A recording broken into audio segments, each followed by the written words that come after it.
Morning. Okay, അപ്പോൾ ഇത് ശുഭൻ എത്ര വർഷമായിട്ട് കടലിൽ പണിക്ക് പോകുന്നു? 40 വർഷം. 40 വർഷമായിട്ട് കടലിൽ പണിക്ക് പോകും. അപ്പോൾ 40 വയസ്സായിട്ട് കടൽ പണിക്ക് പോകുമ്പോൾ 12 വയസ്സ് മുതൽ മീൻ പിടുന്നു. ഇനി ആ 12ാമത്തെ വയസ്സിൽ ശുഭന് മീൻ പിടിക്കുന്ന സമയത്ത് ഏത് തരം മീൻപിടുത്ത രീതികളാണ് അന്നുണ്ടായിരുന്നത് ആ ചെറുപ്പ സമയത്ത്? മെയിനായിട്ട് നമ്മൾ ഉപയോഗിച്ചിരുന്നത് ചൂണ്ടപ്പണി. ഈ ചൂണ്ടപ്പണി ചെയ്താണ് നമ്മൾ ഈ കടലിന്റെ തൊഴിൽ പണി പഠിക്കുന്നത്. പഠിക്കുന്നത് തന്നെ ചൂണ്ടപ്പണി.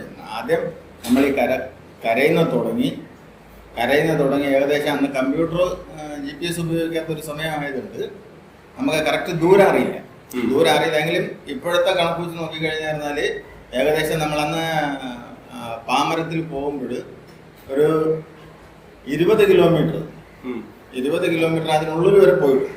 അന്ന് മുതലേ ഈ ചൂണ്ടപ്പണിയാണ് മെയിനായിട്ട് നമ്മുടെ നാട്ടിൽ നമ്മുടെ പരമ്പരാഗത മത്സ്യത്തൊഴിലാളികൾ ഏറ്റവും കൂടുതൽ ചെയ്തു വന്നത്. നമ്മുടെ ഈ മരിയനാടെ സംബന്ധിച്ചിടത്തോളം ഏറ്റവും പ്രാധാന്യമുള്ളത് ചൂണ്ടപ്പണിക്ക്. ഇപ്പൊ ചൂണ്ടപ്പണിയാണ് ഒരു തൊഴിൽ രീതിയിൽ അന്ന് മുതൽ ചെയ്തത്. അന്ന് പാമരത്തിലാണ്. പാമരം എന്ന് പറയുന്നത് ഇംഗ്ലീഷിൽ നിങ്ങൾക്ക് അത് അറിയുന്നത് സെയിലിംഗ് എന്നാണ്. പണ്ട് എല്ലാവരും സെയിലിംഗ് നടത്തിയാണ്. വാസ്കോ ഡ ഗാമ ഇവിടെ വന്നത് സെയിൽ നടത്തിയിട്ടാണ്. കാറ്റിന്റെ വിൻഡിന്റെ ഡയറക്ഷൻസ് വാസ്കോ ഡ ഗാമ അറിയാലോ, ഇന്ത്യയിൽ വന്നിട്ടുള്ള 8ാം ക്ലാസ് 7ാം ക്ലാസ്സിൽ പഠിക്കുന്നവർക്ക് അതറിയായിരിക്കും. 5ാം ക്ലാസ്സിലുണ്ടല്ലേ. പോർച്ചുഗീസ് സഞ്ചാരി പോർച്ചുഗലിൽ നിന്ന് നമ്മുടെ ഇന്ത്യയിലോട്ട്, അതായത് നമ്മുടെ കോഴിക്കോട് കാപ്പാട് എത്തുന്നത് ഈ പാമരത്തിലാണ്. സെയിലിംഗ് ആണ്. അതായത് ഈ പാമരത്തിന്റെ, പക്ഷെ വലിയ ബോട്ടായിരിക്കും. കാരണം ഒത്തിരി പേരുണ്ടാവും, ഒരുപാട് സാധനങ്ങളായിട്ട് വരുന്നതുകൊണ്ട് നമ്മളെക്കാൾ വലിയ ബോട്ടായിരിക്കും. രീതി പക്ഷെ ഒന്നാണ്. കാറ്റിന്റെ വിൻഡിന്റെ ഡയറക്ഷൻ അനുസരിച്ച്, അതായത് കാറ്റിന്റെ ഡയറക്ഷൻ അനുസരിച്ചാണ് വരുന്നത്. പായ എല്ലാവർക്കും അറിയാൻ പറ്റും. ചിലപ്പോൾ ഇപ്പോഴും അതിന്റെ മോഡലായിട്ട് നമ്മൾ പണ്ട് ഉപയോഗിച്ച പായയുടെ മോഡലായിട്ട് പ്ലാസ്റ്റിക് ഇപ്പോൾ ഉപയോഗിക്കുന്നുണ്ട്. പണ്ട് പാമരത്തിൽ ഉപയോഗിച്ച മരങ്ങൾ ഏതാണെന്ന് ആർക്കറിയില്ല. 4 ചില്ല പീസുകളാണ്. 4 പീസിനെ എടുത്തിട്ടാണ് അവരത് പണ്ടത്തെ മേശരിമാരുണ്ട്, ഇപ്പോഴത്തെ ആശാരി പോലത്തെ പണ്ട് ആശാരിമാരുണ്ട്, അവരുടെ അടുത്ത് കൊടുത്ത് അവരത് ലെവൽ ചെയ്ത് 4 ഒരു മരമാണ്. 4 പീസ് തന്നെയാണ്. അതിൻ്റെ 4 ജോയിൻ്റ് ആക്കണമെന്നുണ്ടെങ്കിൽ അതിൻ്റെതായ രീതിക്ക് നമ്മളിപ്പോൾ കട്ടള വയ്ക്കുമ്പോഴും ജനൽ വയ്ക്കുമ്പോഴും ഒക്കെ അതിന് പീസ് കട്ട് ചെയ്യുന്നില്ല. അതുകൊണ്ട് ഇതുപോലെ ഈ കഥകൾ ഫിറ്റ് ചെയ്യാൻ വേണ്ടിയിട്ട് ഇതുപോലെ ചെയ്യുന്നില്ല. അതേ മോഡലിൽ മരങ്ങളിൽ ചെയ്തിട്ട് 4 കൂടെ കൊണ്ട് ജോയിൻ ചെയ്യാൻ വേണ്ടിയിട്ട് 2 കടിയ, കുറച്ച് റോപ്പ്, കയർ ഉപയോഗിക്കും. കടിയയും കയറും. ഈ കടിയയും കയറും ഉപയോഗിച്ചാണ് ഈ 4 മരത്തെയും 4 പീസിനെ ഒരുമിച്ചാക്കണം. എന്നിട്ട് പണിക്ക് പോയിട്ട് തിരിച്ചു വന്ന് ഇത് 4 കൂടെ അഴിച്ചെടുത്താണ് മുകളിൽ തലമരം കുറച്ച് ഒതുങ്ങിയും കടമരം കുറച്ച് വീതിയിലിരിക്കും. മലയാളത്തിൽ പറയുമ്പോഴേക്കും അമരവും അണിയവും. അമരം എന്ന് പറഞ്ഞാൽ കടമരമാണ്, അണിയം എന്ന് പറയുന്നത് തലമരം. ഹുക്ക് ലൈൻ ഫിഷിംഗ്, പാമരം രീതി, സെയിലിംഗ് ആയിരുന്നു ആദ്യം ഒരു ഫിഷിംഗ് രീതി. അതെങ്ങനെയാണ് ചെയ്യുന്നത്? അതെങ്ങനെയാണ് ഈ ഹുക്ക് ലൈൻ ഫിഷിംഗ് ചെയ്യുന്നത്? എങ്ങനെയാണ് ഹുക്ക് ലൈൻ ഫിഷ് എന്ന് പറയുന്നത്? പല സൈസിൽ. അതായത് നമ്മൾ ഈ മായക്കാപ്പണി എന്ന് പറയുന്നത് ചെറിയ ചൂണ്ട, 12ാം നമ്പർ, 14ാം നമ്പർ, 15 ഈ ചൂണ്ടയ്ക്ക് നമ്പറുകളുണ്ട്.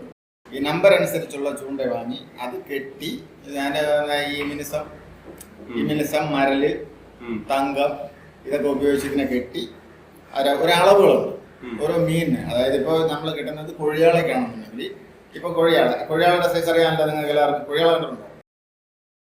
ഈ സൈസാണ്.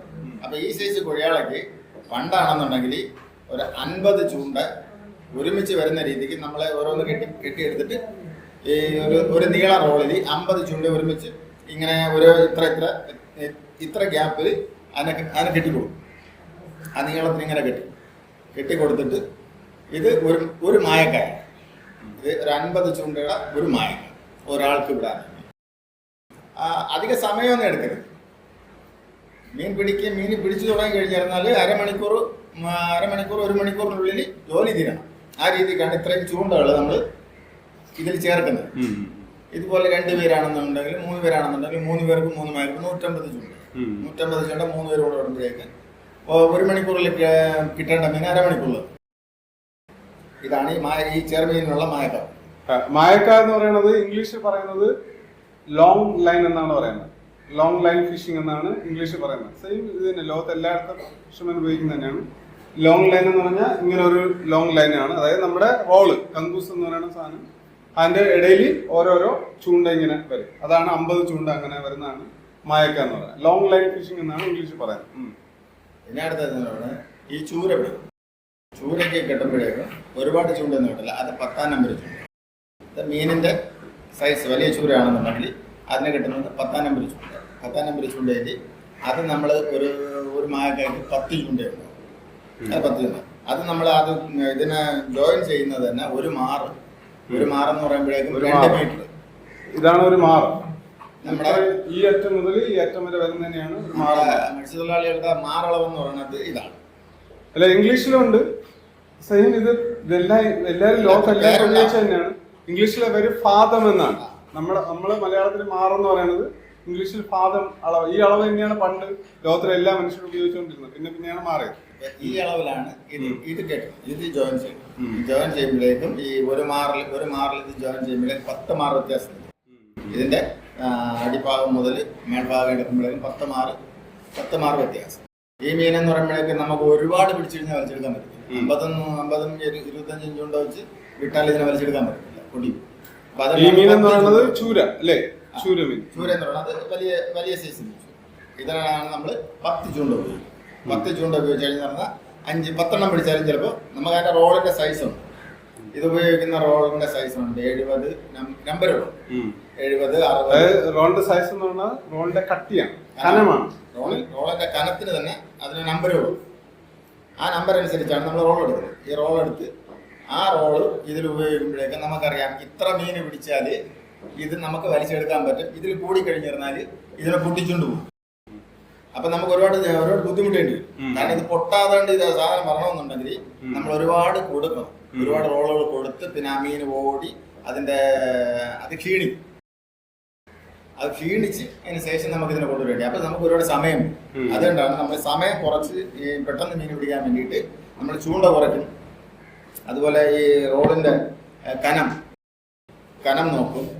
അപ്പൊ കനം നോക്കിയിട്ടാണ് ഈ പെട്ടെന്ന് മീൻ കിട്ടേണ്ട രീതിയാണ്. ആ ചൂണ്ടപ്പണിയെ സംബന്ധിച്ചിടത്തോളം നമുക്ക് എത്ര പെട്ടെന്ന് മീൻ പിടിക്കാൻ പറ്റുമോ അത്ര പെട്ടെന്ന് മീൻ പിടിക്കുക എന്നതാണ് ഈ ചൂണ്ടപ്പണിയുടെ ഉദ്ദേശം.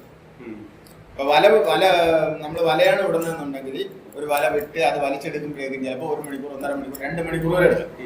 അപ്പൊ അതിൽ കിടക്കുന്ന മീന് കിട്ടുന്നത് അത്ര ഫ്രഷ് ആയിരിക്കും. ചൂണ്ടപ്പണിയിലാണ് ഏറ്റവും ഫ്രഷ് ആയ മീന്. ചൂണ്ടപ്പണിയിൽ വേറെ ഏതെങ്കിലും ഇതുണ്ടോ? വേറെ പാരല് പോകും. അതന്നെ, അതിന് പ്രത്യേക പേരുണ്ട്. ഈ തൂട്ടാവ്, തുമ്പ്, അത് പാരല് പോകുമ്പോഴാണ്. ഈ പാരല് പോകുമ്പോഴും പിന്നെ ഈ വഴിച്ചലിന് പോകുമ്പോഴും വലിയ മീനുകൾക്ക് തൂട്ടാവിന് ഈ ചെറിയ കൊഴിയാളെയൊക്കെ പിടിച്ച് ജീവനോടെ ഇട്ട് കൊണ്ടുപോയി നമ്മളത് അതിനനുസരിച്ച്. കാരണം മീനിന്റെ വലിപ്പം നമ്മൾ ഈ മീനിനാണ് ഈ തൂട്ടാവിന് പോകുന്ന മീനാണെന്നുണ്ടെങ്കിൽ അതിന് വേദന തെത്താള, കട്ടക്കൊമ്പൻ മീൻ എന്ന് പറയുന്നത് കിങ്ഫിഷ്. അതുപോലെ നെമ്മീന്, പിന്നെ മോത, വേളാവ്, വറ്റ, ഇതൊക്കെ കൂടുതൽ ഈ പാര് നെമ്മിനൊഴികെ മറ്റ് മീനുകൾ പാര് കേന്ദ്രീകരിച്ച് നിൽക്കുന്ന മീനുകളാണ്. അത് മനസ്സിലായോ? അതായത് ഇതിൽ നിങ്ങൾ മനസ്സിലാക്കേണ്ടത് നമുക്ക് മീനാണല്ലേ കുറച്ച് അറിയാവുന്നത്. ഇതിനെ കുറിച്ച് കുറച്ചെങ്കിലും അറിയാവുന്ന മീൻ മാത്രമാണ്. മീൻ നമ്മുടെ വൈൽഡ് ആനിമലിന്റെ കാര്യം പറഞ്ഞു, വൈൽഡ് ഫിഷിനെ കുറിച്ച് പറഞ്ഞു. അതുപോലെ തന്നെ ഈ എക്കോസിസ്റ്റം കേന്ദ്രീകരിച്ച്, എക്കോസിസ്റ്റം എന്ന് പറഞ്ഞാൽ ഈ പാര് കേന്ദ്രീകരിച്ച്, ഈ പാര് എന്ന് പറയുന്ന പല സ്ഥലങ്ങളാണ് കേട്ടോ. അപ്പൊ ഈ പാരുകൾ കേന്ദ്രീകരിച്ച് നമ്മൾ ഈ ഹുക്കലൈൻ ഫിഷിംഗ് ചെയ്യും, അല്ലെങ്കിൽ തൂട്ടാവ് എന്ന് പറയുന്ന ടൈപ്പ് ഓഫ് ഹുക്കലൈൻ ഫിഷിംഗ് ചെയ്യും. അതിന് തന്നെ നമ്മൾ വേറൊരു മായക്കാപ്പണി. അതിന് പ്രത്യേകിച്ച് തുമ്പുണ്ട്. രാത്രി വിടാനും പകൽ വിടാനുള്ള തുമ്പുകൾ പ്രത്യേകിച്ച് നമ്മൾ അതിനും പറ്റും. ഈ തുമ്പെന്ന് പറയുന്നത് വേറൊരു പേരാണ്. ഈ ഹുക്കലൈൻ ഫിഷിങ്ങിന്റെ വേറൊരു ടൈപ്പാണ് തുമ്പെന്ന് പറയുന്നത്.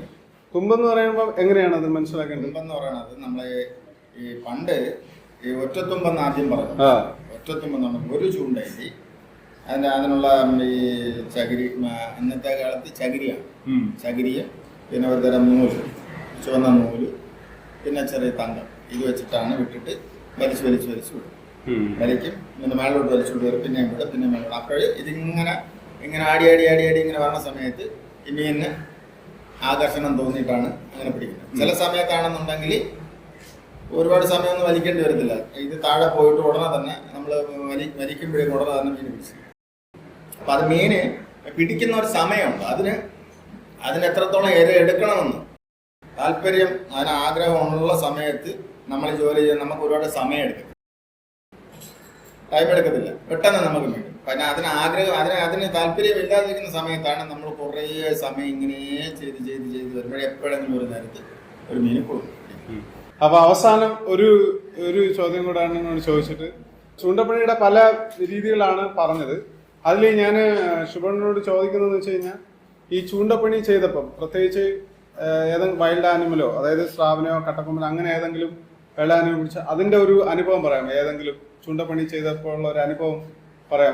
എന്തെങ്കിലും ഒരു രസകരമായിട്ടുള്ള ഒരു അനുഭവം ഉണ്ടായി ഇവർക്ക് നല്ലൊരു ഇതായിരിക്കും. സ്രാവ് പിടിച്ചിട്ടുണ്ട്.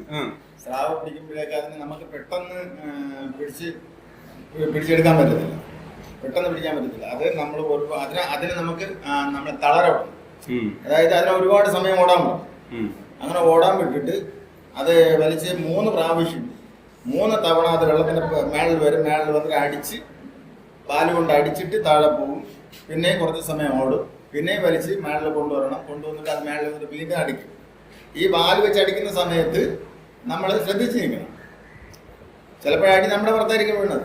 മരത്തിലാവുമ്പോഴേക്ക് കുറേ പാടാണ്. വള്ളങ്ങളാണെന്നൊരു കുഴപ്പമില്ല. വള്ളങ്ങളാകുമ്പോഴേക്ക് കുറച്ച് സേഫാണ്. അന്നത്തെ മരമാണെന്നുണ്ടെങ്കിൽ വളരെ ബുദ്ധിമുട്ടാണ്.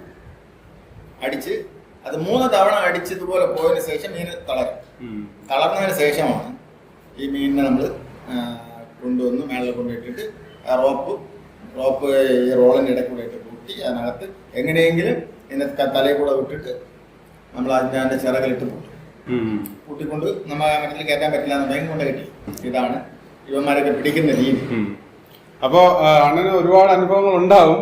എല്ലാ അനുഭവവും തീർക്കുന്നില്ല നമ്മളിവിടെ.